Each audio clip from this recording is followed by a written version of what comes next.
오늘 말씀의 제목은 사랑함으로 병이 난 사람입니다.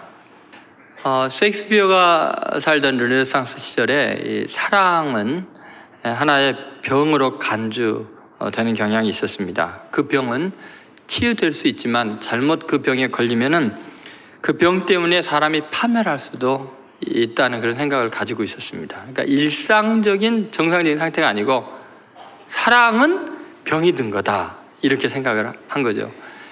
그래서 셰익스피어의 작품들 같은 데도 보면 그 시대 정신이 나와 있죠. 사랑 때문에 많은 사람이 죽는 그런 이야기들이 나와 있습니다. 고대 사람들은 이 사랑과 질병을 이렇게 연결을 시켰던 것 같습니다. 다시 말해서 사랑이란 특별히 다뤄야 할 이 비정상적인 상태를 의미합니다. 다시 말해서 사랑은 하나의 질병으로 간주를 했던 거죠. 르네상스 시대에는 이 사랑이 유럽 최초의 문명병인 멜랑콜리 증상으로 여겨지게 됩니다. 그런데 오늘 본문 8절에 보면 지금부터 거의 3,000년 전의 기록인데 그런 내용이 나오죠. 8절 한번 같이 읽어보겠습니다. 8절입니다. 시작. 예루살렘 딸들아, 너희에게 내가 부탁한다. 너희가 내 사랑하는 자를 만나거든 내가 사랑함으로 병이 났다고 하려무나. 자, 사랑함으로 뭐가 났어요? 병이 났다. 벌써 오래전에 성경에는 이 사랑이 어느 정도 심각한가 그런 이야기를 하고 있는 거죠. 그런데 사랑하면 병이 날 정도다. 이 사랑의 열병을 앓고 있는 내용이 오늘 본문에 나와 있고, 이 아가서가 남녀간 아주 이 뜨거운 사랑이죠. 근데 이렇게 진한 육감적인 사랑을 어떻게 표현하고 있는데 성경에 들어올 수 있었을까? 이게 신기하지 않아요? 그래서 하나님께서 이 신적인 사랑을 인간이 이해하게 하시려고 우리 인간들에게는 독특한 이 남녀간의 사랑이라는 특별한 감정을 허락하신 것 같아요. 이 남녀간의 진실한 사랑은요, 계산이 되지 않죠. 어떤 희생을 치르라도 사랑하죠. 포기함 없는 사랑이죠. 그래서 마치 병이 든 사람처럼 끙끙 앓면서 사랑하죠. 완전히 희생적인 사랑을 합니다. 근데 하나님이 우리를 사랑하는 것, 신이 인간을 향한 사랑이라는 게 그렇게 전적인 희생과 헌신의 놀라운 사랑이거든요. 그것은 인간들의 어떤 거래와 어떤 관계 속에서도 찾아볼 수 없는 독특한 거예요. 근데 그것을 놀랍게도 남녀간의 사랑 속에서 나오는 거죠. 하나님이 그걸 굉장히 소중하게 여긴 겁니다. 다시 말해서 남녀간의 사랑은 하나님은 굉장히 숭고하게 간직이 되기를 원하셔요. 성경에 보면 하나님이 다른 많은 죄에 대해서 지적을 하시지만 이 간음을 향한 죄, 남녀간의 죄의 문제는 굉장히 심각하게 보시는 이유가 뭔 줄 아세요? 그것은 인간이 하나님의 사랑을 이해할 수 있는 굉장히 중요한 개념이기 때문에, 만약에 남녀간의 사랑의 질서가 깨지고 문란해지고 그 원래 하나님이 주신 그 사랑의 관계가 만약에 무너지게 되면 우리가 하나님 한 분만을 사랑하고 한 분만을 예배한다는 그 의식 자체가 무너지게 돼요. 그래서 굉장히 하나님은 이 문제를 심각하게 생각하시는 거죠. 그리고 하나님의 사랑을 이해할 수 있는 가장 좋은 방법 중에 하나가 남녀간의 사랑이에요. 그래서 누구나 다 끙끙 앓면서 사춘기를 보내고 젊은 시절을 보내면서 그렇게 사랑의 중병을 앓는 이유가 뭐냐면, 그래야 하나님이 나를 어떻게 사랑하시는지를 조금이라도 알 수 있기 때문에 그렇죠. 그래서 교회가 하나님을 사랑하고 하나님이 교회를 사랑하는 모습, 그런 것들이 바로 이렇게 표현이 되고 있습니다. 근데 이 아가서를 보면서 또 놀라운 것 중에 하나가 뭐냐면요, 이 사랑의 민주화의 부분입니다. 여러분, 이 사랑을 민주적인 관점에서 이해한 것은 아주 최근의 일입니다. 유럽의 그 위대한 문학 작품들을 보면요, 정말 고전적인 사랑의 커플들은 전부 다 귀족입니다. 가만히 생각해보면 사랑하는 사람들은 전부 다 교양 있고 세력이 있고 잘 배웠고 힘 있는 사람들이에요. 심지어 최근에 나온 동화책들도 다 그러죠. 온통 사랑하면 공주와 왕자의 사랑이지, 무슨 천한 하녀들과 하인의 사랑 이런 이야기 없잖아요. 여러분 드라마도 최근에도 그냥 드라마 보면서 여러분 대부분이 그렇잖아요. 보면 아주 훌륭한 사람들이 가난해지거나 힘들어져갖고 또 사랑하는 내내 귀족이죠. 뭐 르네상스의 민중 문학에서요, 셰익스피어 작품에 나오는 또 많은 그 사랑 이야기들을 보면요, 신기하게도 이 하층 계급의 사랑은 아주 익살스럽게 표현이 됩니다. 요점이 왜 그런 표현을 가끔가다 하냐면요, 거의 나오지는 않지만 어쩌다 나오면, 봐라, 못 배우고 가난하고 천한 사람들은 사랑에 대해서 다룰 줄을 몰라요. 사랑을 감당 못하고 제어를 못한다. 그러니까 사랑은 이 훌륭한 귀족이나 하는 거다, 이렇게 되어 있는 거죠. 그런데 놀랍게 최근에 가서야 이제 18세기에 이르러서 이제 계몽주의가 발달하면서 인간은 누구나 빈부귀천을 막론하고 진실한 사랑을 할 수 있고 그 사랑에는 차이가 없다는 것을 이제 조금씩 인간이 깨닫게 되거든요. 그런데 놀랍게 아가서에는 그 사랑에 대한 개념이 지금부터 거의 3000년 전인데, 가장 천한 시골의 포도원지기, 양을 치는 목동 노릇을 하는 그 천한 여자가 사랑의 진실한 고백들을 하는데, 최고의 문학인이고 가장 존귀한 솔로몬 왕이 고백하는 것과 이 아가서에 나오는 솔로몬 여인이 고백하는 거 전혀 차이가 안 느껴져요. 그 사랑에 대한 감정과 고귀함과 희생과 헌신은 똑같이 나오고, 때로는 술람미 여인이 솔로몬을 향한 사랑 고백이 더 문학적으로 아름다울 때도 있다는 거죠.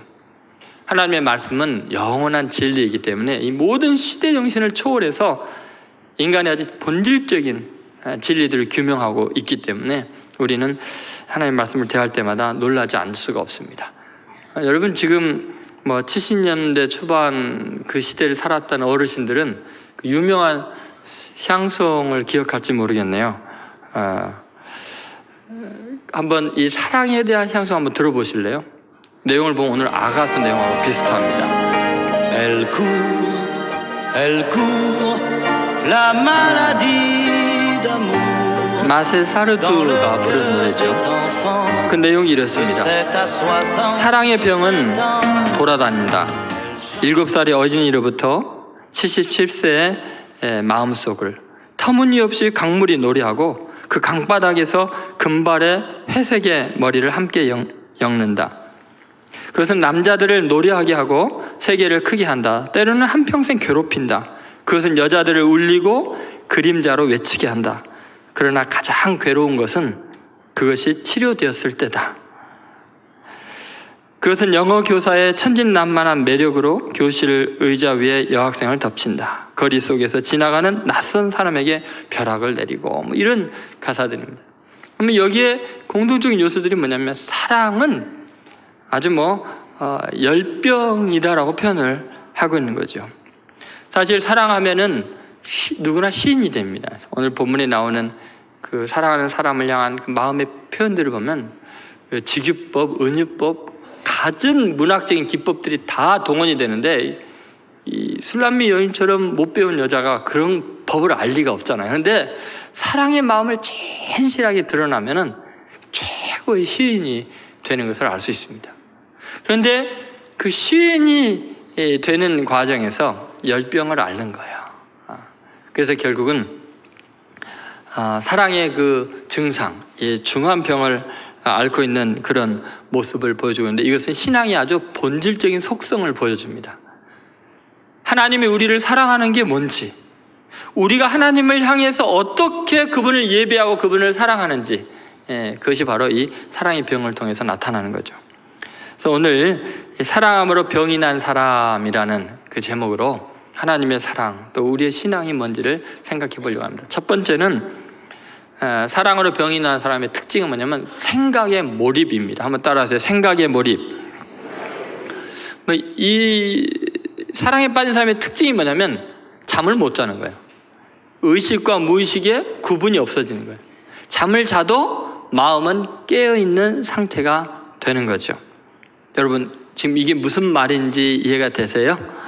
여러분이 누군가를 진심으로 사랑했을 때, 지난번에도 이야기했지만 의식이 있는 상태에 거의 95%를 한 사람만 생각한대잖아요.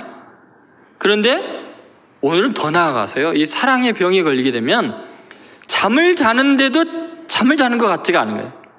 그 생각이 그 사람을 향해서 계속 치달리고 있기 때문에 그 사람으로 가득하니까 이게 지금 내가 잠을 자고 있는 건지 깨어 있는 건지가 그 경계선이 무너져 버리는 거죠. 그러니까 생각이 온통 몰입이 되니까 마음이 깨어 있는 거죠. 이 사랑으로 그렇게 마음이 깨어 있고 잠을 못 자는 것에 대해서는 여러분이 잘 이해를 못 하는 것 같은데, 그러면 쉽게 이야기해 줄게요. 여러분이 누군가를 미워해 보세요. 증오해 보세요. 잠을 자는 건지 안 자는 건지 모르고 계속 생각이 몰입이 되고 마음이 깨어 있잖아요. 그 미움 때문에 안지나 서나 그놈 생각에 마치 그런 것 같아요. 사랑에 빠졌을 때, 사랑의 병에 들 때 나오는 증상이 뭐냐? 그거는 끊임없이 그를 향한 생각이 충만한 거죠. 1절에 보면은 아주 밤늦도록 왕의 잔치가 마음껏 펼쳐졌습니다. 그리고 이제 피곤한 마음으로 아주 늦게 이제 집에 돌아왔습니다. 그래서 2절에 피곤해서 자야 되는데, 자, 2절 말씀 같이 한번 읽어보도록 하겠습니다. 시작. 내가 잘지라도 마음은 깨었는데 나의 사랑하는 자의 소리가 들리는구나. 문을 두드려 이르기를 나의 누이, 나의 사랑, 나의 비둘기, 나의 완전한 자야. 문을 열어다오. 내 머리에는 이슬이, 내 머리털에는 밤이슬이 가득하였다 하는구나. 자, 여기 보니까 내가 잘지라도, 그 다음 뭐라 했어요? 마음은 깨었는데, 이게 바로 지금 생각이 몰입이 되어서 마음이 늘 깨어있는, 늘 그 사람 생각으로 가득하다라는 거죠. 근데 여기서 이제 중요한 건 뭐냐면, 이 상태가 되면은 지금 자기가 잠을 자고 있는지 깨어있는지 모르기 때문에 잘못하면 실수를 하게 되죠. 오늘 그 3절에 보면은 이 사람이 지금 어떤 상태에서 지금 잠자리를 청하고 있는지 잘 나와 있는데, 3절, 4절 한번 읽어보겠습니다. 내가 옷을 벗었으니 어찌 다시 입겠으며 내가 발을 씻었으니 어찌 다시 더럽히랴마는 내 사랑하는 자가 문틈으로 손을 들이밀매 내 마음이 움직여서 그 다음에 이제 일어나서 사랑하는 자를 위해서 이제 문을 열게 됩니다. 근데 여기서 문제가 뭐냐면, 사랑하는 사람이 밖에서 나의 사랑, 나의 어여쁜 자야, 나의 완전한 자야 하면서 문을 열어달라고 그렇게 외쳤는데 이 사람이 문을 열어주질 않아요. 사랑하는 사람이 그렇게 문을 들이고 외치고 그러는데 문을 열어주지 않는 이유가 뭘까요? 지금 이 사람이요, 너무 피곤한 상태에서도 마음에 깨어있다 보니까 지금 이 꿈을 꾸고 있는 줄 아는 거예요. 현실이 아닌 줄로 아는 거예요. 그러니까 현실과 꿈의 경계선이 무너지다 보니까 찾아왔는데 그걸 모르고, 그리고 꿈속에서도 그러는 거예요. 내가 다 씻고 이렇게 누웠으니까 내가 나가야 되나 말아야 되나 고민하고 있는데, 지금 밖에서 밤이슬에 젖어서 밤새껏 부르고 있는데 그거를 지금 모르고 있는 거죠. 더구나 어제 늦게까지 같이 만나고 왔기 때문에 설마 그 사람이 여기까지 이 밤에 찾아올 리가 없지라고 생각을 했는지 모르겠어요. 어쨌든 이 사람은 지금 끊임없는 그 사람의 생각으로 의식과 무의식의 세계 속에서 마음이 깨어서 그 사람을 생각하고 있었던 것 같습니다. 여러분에게 이런 경험이 있는지 모르겠습니다. 신앙생활을 처음 했을 때, 주님을 처음 만났을 때 어땠어요? 죄사함 받은 감격, 하나님이 나 같은 죄인을 사랑한다는 그 감격 때문에 누웠는데 잠이 와요? 계속 주님의 사랑에 취해 있고, 그 다음에 그 부르는 찬송가, 가장 사랑하는 찬송가가 계속 입에 나오면은 믿지 않는 사람은 회사에 가서 야, 너 조용히 좀 해. 찬송가 그만 불러. 혼을 내면 어떻게, 입을 딱 다물면 어떻게 해요? 계속해서 마음속에서 찬송가가 흐르는, 길을 가도 화장실에 가도 어디를 가도 그 마음에 깨어있는 그런 경험을 했을 것입니다. 우리 그리스도인의 삶은 그렇습니다. 마치 열처녀 비유에 나온 것처럼 늘 깨어서 기름을 준비하는 것처럼 생각이 주님께 몰입되어 있는 상태, 이것이 주님께 사랑으로 병이 든 그런 모습이죠. 그것이 신앙의 모습입니다. 이게 성령으로 충만한 상태가 바로 이런 상태입니다. 만약에 그럴 때 주님이 오시면 얼마나 좋겠어요. 내가 잠을 자는데 늘 주님이 지금 오시는가, 주님을 향한 사랑으로 충만할 때 주님이 나를 찾아오신다면 얼마나 좋겠어요. 근데 그러지 않고 누군가를 향한 미움과 증오심 가운데 잠을 못 자고 있는데 주님 찾아오신다든지, 아니 어떻게 하면 돈을 벌까 막 이 돈 생각에 가득해 있는데 주님 오신다면 얼마나 부끄럽겠습니까? 어쩌면 우리의 마음이 늘 깨어서 주님을 생각할 수 있다는 것은 놀라운 은혜입니다. 사실 하나님께서 우리를 향한 사랑의 마음이 바로 사랑으로 병이 난 그런 깨어있는 마음, 우리에게 몰입되어 있는 모습입니다. 구약 성경에 보면 주님께서 한순간도 이 간절한, 우리를 잊지 못하는 그 고백, 그것을 계속해서 우리에게 알려주고 있죠. 이사야서 있는 대로 늘 제가 말씀드립니다만 여인이 어찌 그 젖먹는 자식을 잊겠으며 자기 태에서 난 아들을 긍휼히 여기지 않겠느냐. 그들은 혹시 잊을지라도 나는 너를 잊지 아니할 것이라. 여기 보면은 주님이 그렇게 표현합니다. 절대 너 한순간도 내 뇌리에서 잊어진 적이 없다. 그걸 표현하는 게 뭐냐면 남녀간의 사랑을 이미 표현했고 그보다 더 진한 여인이 자기 새끼를 낳아놓으면 그걸 잊을 수 없는 것처럼 못 잊겠는데 혹시 그들은 잊을지라도 나는 너를 잊지 않는다. 내가 너 이름을 내 손바닥에 새겼고 너의 성벽이 내 눈앞에 항상 있나. 여러분 성벽이 눈앞에 있으면 그것밖에 안 보이거든요. 성벽밖에 안 보여요. 항상 내 뇌리 속에 내 눈앞에는 너가 있다. 완전히 마음이 깨어있는 상태를 말합니다. 하나님 아버지는 여러분을 절대로 잊지를 못하십니다. 한순간도 놓치지 않습니다. 오늘이 이제 세월호 사고가 난 지 306일째 되는 날입니다.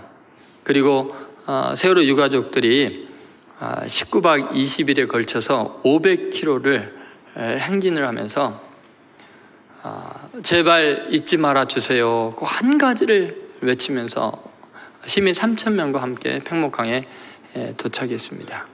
어제 바렌타인데이에 사랑을 고백하는 그날에 사랑하는 자식들을 생각하면서 거기 도착했고, 그리고 이제 첫 명절을 자식 없이 그 아이들의 절하는 모습을 받지 못하면서 그렇게 명절을 맞이하게 되었습니다.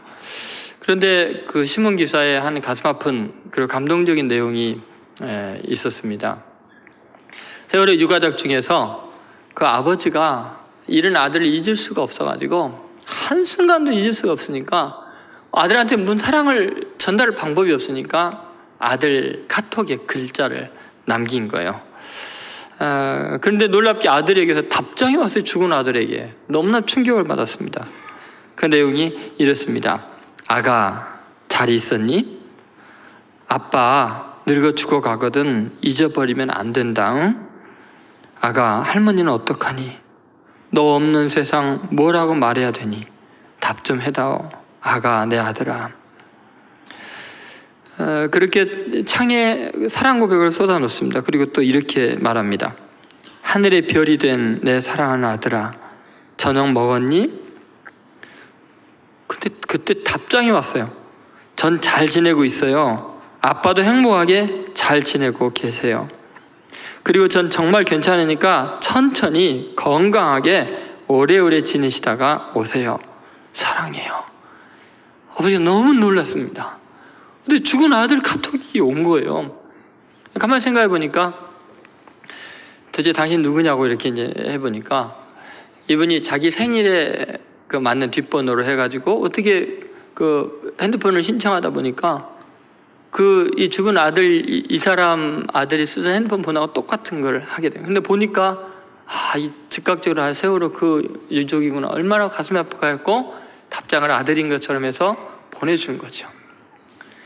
그 아버지가 너무나 마음이 따뜻한 분이시네요. 정말 감사합니다. 그랬더니 언제든지 힘들고 외로우시면 보내세요. 저는 괜찮습니다.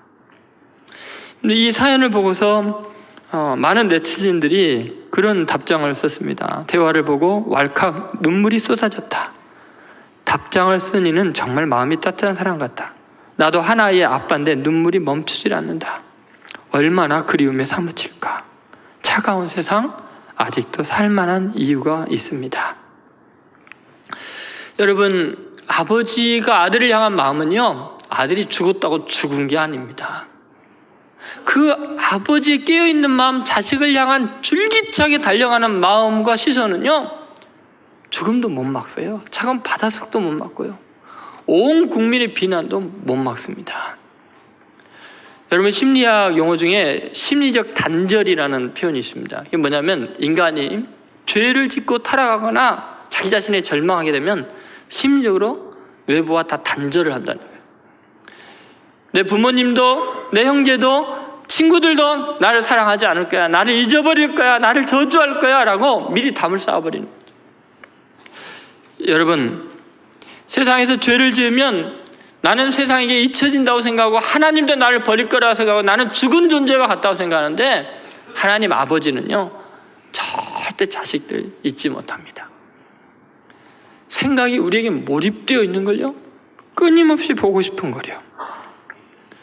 여러분, 착각하지 마십시오. 하나님 아버지는 깨어 있으셔서 늘 지켜보고 계십니다. 여러분, 이 자리에 와 있는 거, 건강하게 지금 오늘 믿음을 지킨 거요, 성경은 그렇게 표현합니다. 여호와께서 졸지도 아니하시고 주무시지도 아니하고 우리를 지켜주신다고. 여러분, 착각하지 마십시오.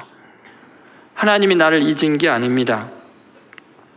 공기와 나는 간격 자체가 없습니다. 나와 내 안에 주님이 늘 함께 계십니다. 온통 주님이 내 생각으로 젖어 계십니다. 그래서 주님께서 오늘 야가서를 통해서 우리에게 사랑을 고백하고 있는 거예요. 내가 자고 있으나 마음은 깨어있다.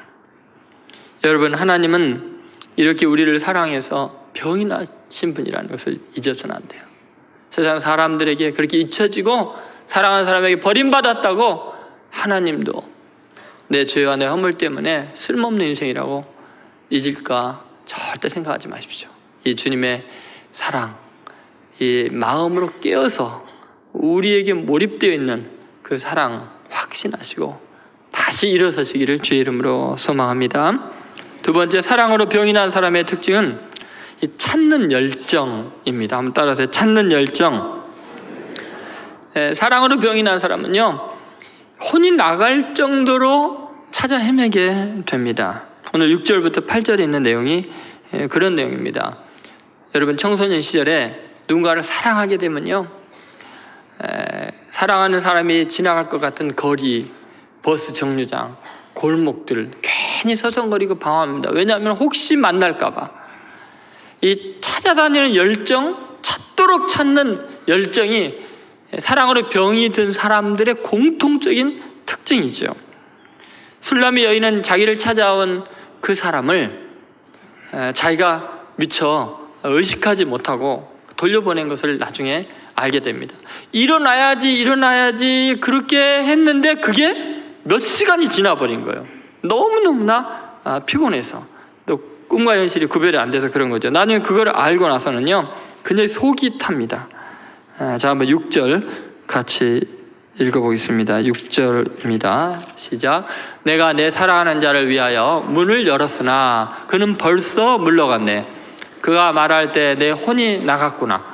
내가 그를 찾아도 못 만나고 불러도 응답이 없었노라. 이제 정신을 차리고 나갔는데 내가 왜 그때 정신을 잃었을까? 왜 혼이 나갔었을까? 오히려 그 사람 생각 때문에 그 사람을 못 만나고, 그러니까 이제 막 찾아 헤매는데 찾아도 못 만나는 거예요. 불러도 응답이 없어요. 그러니까 결국 거리를 뛰쳐나갑니다. 근데 여자가 밤에 거리를 뛰쳐나가면 얼마나 위험합니까? 7절 한번 보시죠. 같이 읽겠습니다. 성안을 순찰하는 자들이 나를 만나매 나를 쳐서 상하게 하였고 성벽을 파산한 자들이 나의 겉옷을 벗겨 가졌도다. 그렇게 밤길을 찾아 헤매다가 성안을 순찰하는 자들, 아마 어떤 사람들인지 잘 모르겠지만 통행금지가 있었는지 아니면 이상한 사람들을 지키는 그 경비하는 사람들이었는지 모르겠지만, 이 사람들이 막 정신없이 사람 이름 부르고 찾아다니는 여자를 보고 정신 이상한 사람인 줄 알았는지 이제 때린 거죠. 폭력을 행한 거죠. 그리고 또 다른 사람들이 그녀가 미친 듯이 돌아다니고 피투성이 되는 걸 보고 쓰러져 있는 걸 보고 그랬는지 겉옷을 빼앗아 가버렸습니다. 정말 아주 못쓸 짓을 당했습니다. 사랑하는 사람을 그 열정 때문에 자기가 지금 얼마나 곤란하게 되고 얼마나 큰 손해를 보고 얼마나 아픔을 겪고 있는지 그걸 전혀 의식을 못합니다. 근데 이게 얼마나 강렬한 찾는 열정인지요, 그 지경 정도가 됐으면요 돌아가야 되는 거 아니에요? 무서워서라도. 근데 그렇게 맞고 그렇게 옷 다 벗겨져서 속옷만 입고 있는 상태인데 그 여자가 찾는 걸 포기를 하지 않습니다. 그 간절한 찾는 열정이 8절에 나와 있습니다. 자, 8절 같이 읽겠습니다. 예루살렘 딸들아, 너희에게 내가 부탁한다. 너희가 내 사랑하는 자를 만나거든 내가 사랑함으로 병이 났다고 하려무나. 지금 이제 밤새 찾다가 날이 밝아버리니까 이제 여인들이 나오잖아요. 그러니까 이제 자기는 지금 여기저기 멍이 들고 피가 묻어있고 지금 속옷밖에 입지 않고 있으면 돌아가야 되는데, 만나는 사람마다 하는 말이 뭐냐면, 내가 부탁한다. 너희가 내 사랑하는 자를 만나거든 내가 사랑함으로 병이 났다고 알려줘. 내가 지금 병이 나서 사랑하기 때문에 내가 미처 문을 못 열어준 거지, 오히려 그 사람 생각하느라고 내가 못 열어준 건데, 오해하지 않도록 내 사랑하는 사람을 만나면 제발 이 소식을 좀, 내가 너무너무나 사랑해서 병이 났다는 걸 좀 알려다오. 그렇게 이야기를 합니다. 여러분, 사랑함으로 이러한 열정이 넘쳐나는 어떤 위험과 어떤 부끄러움과 어떤 아픔도 견디면서 주님께 나아가는 것, 이게 바로 신앙입니다. 이게 바로 진실한 사랑입니다. 우리 그리스도인들이 이 시대에 하나님을 믿는다는 거, 교회에 나간다는 거, 내가 신앙인이라고 고백하는 거는 어쩌면 사람들에게 너 지금 뭐하는 제정신이냐, 지금 어느 시대인데 욕을 먹을 수 있습니다. 폭력을 당할 수도 있습니다. 물질적인 손해를 볼 수도 있습니다. 부끄러운 일을 경험할 수도 있습니다. 그럼에도 불구하고 내가 주님을 사랑한다고, 내 주님께 이 소식 좀 알려달라고, 내가 병이 날 정도로 주님을 사랑한다고, 어떤 손해를 감수해도 내 주님을 찾는 걸 포기하지 않겠노라고 고백할 수 있어야 됩니다. 여러분, 그런데 가만히 생각해 보면 주님이 우리를 찾는 열정은 이건 비교가 안 됩니다. 술람미 여인이 이 솔로몬 왕을 찾는 그 열정, 그것도 훌륭하지만 생각해 보면 이 솔로몬 왕이 고백한 내용을 한번 생각해 보세요. 밤이 맞도록 그 2절에 보면은 그 고백한 내용이 있잖아요. 2절에 앞에는 술람미 여인이 그러잖아요. 내가 잘지라도 마음은 깨어있는데 나의 사랑하는 자의 소리가 들리는구나. 그 다음에 문을 두드려 이르기를 나의 누이, 나의 사랑, 나의 비둘기, 나의 완전한 자야, 문을 열어다오. 내 머리에는 이슬이, 내 머리털에는 밤 이슬이 가득하였다. 다시 말해서 밤새껏 사람이 지나가면서 잠깐 이슬이 맺는 게 아니라 밤새껏 그 문 앞에서 부르고 두드리니까 이렇게 이슬로 이제 비처럼 흘러내리게 된 겁니다. 여러분, 솔로몬 왕이 술람미 여인의 집에 찾아간 그 모습을 한번 생각해 보시죠. 왕이 얼마나 위험하겠습니까? 우리 주님은 우리를 찾아오는 그 열정을 포기하지 않습니다. 우리는 스스로 죄로 타락했기 때문에 이제 하나님은 나를 버렸을 거라고 생각합니다. 내가 주님을 향한 열정이 식었기 때문에 주님은 나에게 관심이 없을 거라고 생각합니다. 그러나 주님은 우리를 찾아가십니다. 우리가 어디 있든 상관이 없습니다. 시편 139편에 보면 우리가 바다 끝에 가서 거할지라도 주님이 거기에 계십니다. 음부에 가서 자리를 펼지라도 주께서 나와 함께 하신다. 주님의 찾아가는 열정은 대단합니다. 여러분이 아무리 죄악의 끝바닥까지 내려가서 여기까지는 찾아오지 않겠지라고 생각하는 그 자리까지 주님은 찾아오십니다. 그 찾아오기 위해서 얼마나 고생을 하셨나 생각해 보십시오. 주님이 우리를 찾도록 찾아야 되는 그 열정이 누가복음 15장에 잃은 양을 찾을 때 나와 있습니다. 99마리 들에 두고 한 마리 잃어버리면은 찾도록 찾지 않겠느냐. 찾는 열정을 얘는 반드시 찾고야 만다. 어떤 시련이 와도 상관없다. 그래서 주님은 짐승의 우리에 태어나셨고 갈릴리 해변을 헤매셨고, 그리고 채찍에 온 살점이 떨어져 나가고 겉옷과 속옷까지 다 벌거 벗기셔서 수치를 당하시면서도 십자가 위에 그 한 죄인을 찾아오시고 오늘 우리를 찾아오셨습니다. 주님은 술람미 여인처럼 겉옷만 빼앗긴 게 아니에요. 성경은 분명히 겉옷과 속옷, 경비병에게 두들겨 맞는 그런 모습, 채찍에 상하는 모습들이 표현이 되어 있습니다. 주님은 이 아가서를 통해서 너희들을 만나기 위해서, 찾기 위해서 어떤 희생이라도 내가 감당하겠다, 그걸 고스란히 예수님이 당한 모습을 그대로 남녀간의 사랑을 통해서 표현하고 있는 거죠. 나중에는요, 주님이 우리를 사랑한다는 사실을 어떻게 하든지 알게 하기 위해서, 사랑함으로 내가 병이 났노라 이걸 알려주기 위해서 많은 선지자들을 보내고요, 많은 제자들을, 많은 성도들을 통해서 주님이 이렇게 너를 사랑한다고 오늘 대한민국 이 땅에 초라한 우리에게까지 그 사랑을 전하셨습니다. 여러분, 주님이야말로 사랑의 병이 났기 때문에 여러분을 포기하지 않는다는 사실을 잊지 마십시오. 우리는 그 주님의 사랑의 추적을 피할 길이 없습니다. 주님의 그 사랑의 병이 남으로 인해서 여러분에게 희망이 있고 구원이 있는 거죠. 여러분 꼭 주님 찾아오시는 그 주님을 따뜻하게 맞이하시고 승리하는 하루하루 되시기를 주의 이름으로 소원합니다. 세 번째, 사랑으로 병이 난 사람의 특징은 눈먼 사랑을 하고 있다는 거예요. 눈먼 사랑. 이것은 가치 평가가 좀 특이하다는 거죠. 상대편을 최고의 가치로 평가합니다. 주님께서 그렇게 포기하지 않고 끝까지 찾아가는 이유가 뭘까요? 그것은요, 우리가 너무너무나 소중하기 때문에. 세상 사람들이 나를 평가하는 거나 내가 내 자신을 평가하는 것과는 전혀 다르게요, 주님은 나를 가장 완벽한 존재로, 아름다운 존재로 평가를 하고 있어요. 그것이 놀라운 이야기입니다. 사랑으로 병이 난 사람들의 특징을 보면요, 남들이 보면 사랑하는 사람 별거 아닌데 뭐 저 사람 때문에 그렇게 끙끙 앓고 저 사람 때문에 그 희생을 치르고 그 고생을 하냐, 저 사람 포기하면 더 좋은 사람 많을 텐데, 이런 생각이 들잖아요. 근데 사랑에 빠진 사람은요, 그 사람 한 사람 외에는 나머지는 의미가 없거든요. 근데 그 표현이 고스란히 나와 있습니다. 자, 한번 9절 말씀 같이 읽어보겠습니다. 9절입니다. 여자들 가운데 어여쁜 자야, 너의 사랑하는 자가 남의 사랑하는 자보다 나은 것이 무엇인가? 너의 사랑하는 자가 남의 사랑하는 자보다 나은 것이 무엇이기에 이같이 우리에게 부탁하는가? 무슨 말이냐면, 술람미 여인이요, 지금 그렇게 두들겨 맞고 비천하게 되고 겉옷까지 빼앗기고 부끄러운 모습에도 불구하고 만나는 사람마다 내 사랑하는 사람에게 내가 사랑함으로 병이 났다고 전해달라고 이야기하는 거 보니까, 아니 도대체 네가 사랑하는 사람이 얼마나 대단하기에, 남이 사랑하는 사람과 뭐가 다르기에 너는 그렇게까지 모든 걸 무릅쓰고 그러냐, 그렇게 이야기하는 거죠.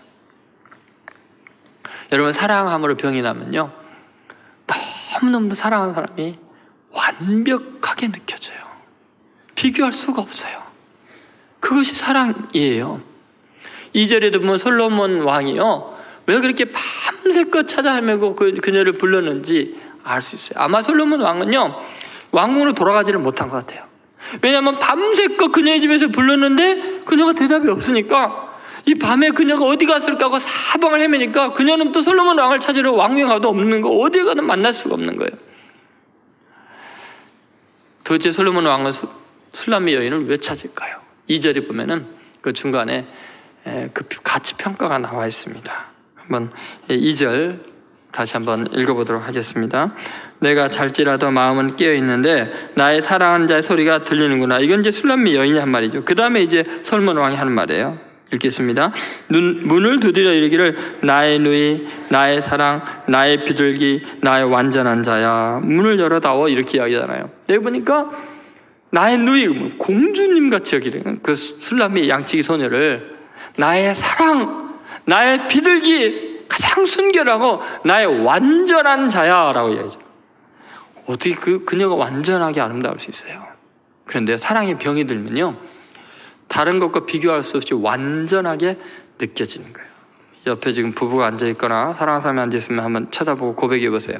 나의 사랑, 나의 안전한 자야. 거짓말하기가 힘들어요. 왜 웃기만 하고 고백을 하네요. 여러분, 사랑의 병이 들어야 돼요. 정말 사랑하는 마음이 충만하면 그 사람이 완전하게 느껴지게 되어 있어요. 그렇게 이야기를 하니까 도대체 너의 사랑하는 자가 남의 사랑보다 나은 게 뭐냐라고 이야기하니까 10절부터 16절에 이제 기가 막힌 표현이 나오고요. 완전 시인이 되는 거죠. 이 사랑에 병든 사람이 사랑하는 사람에 대한 가치 평가를 내리는 모습을 보면요, 정말 제정신이 아니라는 걸 알 수 있습니다. 자, 얼마나 놀라운 고백을 하고 있는가 10절을 한번 봐보세요.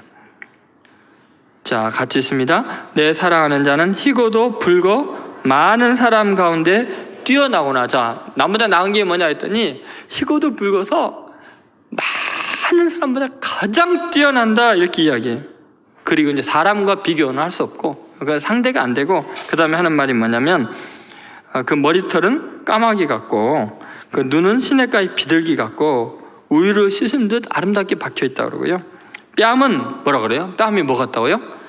향기로운 꽃밭 같고, 향기로운 푸른덕 같고, 입술은 뭐요? 입술이 백합화 같다 그러고요. 모략의 즙이 뚝뚝 떨어지는구나. 손은 황옥을 물린 황금 놀이개 같고, 뭐 이렇게 상하 이야기도 하고요. 별소리를 다 합니다. 그 다음에 이제 15절은 백향목 같다, 이렇게 이야기를 하고요. 너무 보기 좋다. 16절 다 같이 한번 읽어보겠습니다. 16절. 입은 심이 달콤하니 그 전체가 사랑스럽구나. 예루살렘 딸들아, 이는 내 사랑하는 자요, 나의 친구라. 자, 뭐라 해요? 이 전체가 뭐요? 사랑스럽구나. 그렇게 이야기하는데 포기하겠어요?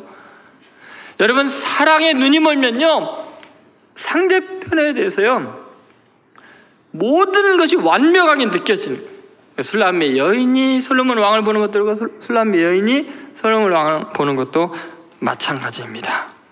이것이 바로 놀라운 사랑이죠. 그러나 사실 솔로몬 왕이요, 술람의 여인을 그렇게 평가하는 건 이해가 안 돼요. 여러분 생각에 술람의 여인이 솔로몬 왕을 모든 사람보다 뛰어나다, 전체가 사랑스럽다라는 거는 이해가 돼요. 그 촌 여자가 그 고결한 왕을 만났으니 누구랑 비교를 하겠어요. 그런데 이해가 안 되는 것은 그 왕이 이 새카만 양치기 소녀를, 냄새나는 그 여자를 보고 그렇게 사랑을 고백하는 거예요. 사랑에 눈이 먼 것이 이해가 안 되는 사건이죠. 사실 솔로몬에게는 1000명이 넘는 후궁이 있었대요. 우리 교인, 출석하는 교인만 2000명이거든요. 근데 우리 교인의 절반이 후궁이라고 한번 생각해 보세요. 그럼 이 시커먼 여자가 뭘 비교가 되겠어요? 근데 사랑을 하면요, 그 1000명의 후궁과도 비교가 안 돼요. 너무너무나 완전한 여자다. 이것은 사랑의 병이 나서 그런 거죠. 여러분, 놀라운 것은 또 이해할 수 없는 사실 중에 하나는 뭐냐면 사랑의 눈이 먼 눈으로 주님이 우리를 보고 있다는 거예요. 주님께서 우리를 평가하실 때요, 놀랍게 나처럼 교만하고 더럽고 위선이 가득하고 죄악에 절여있는 존재. 근데 주님은 어쩐지 나를 좋아하셔. 무슨 이유에서인지 모르지만 눈이 멀어가지고 그렇게 귀하게 보실 수가 없는 거죠.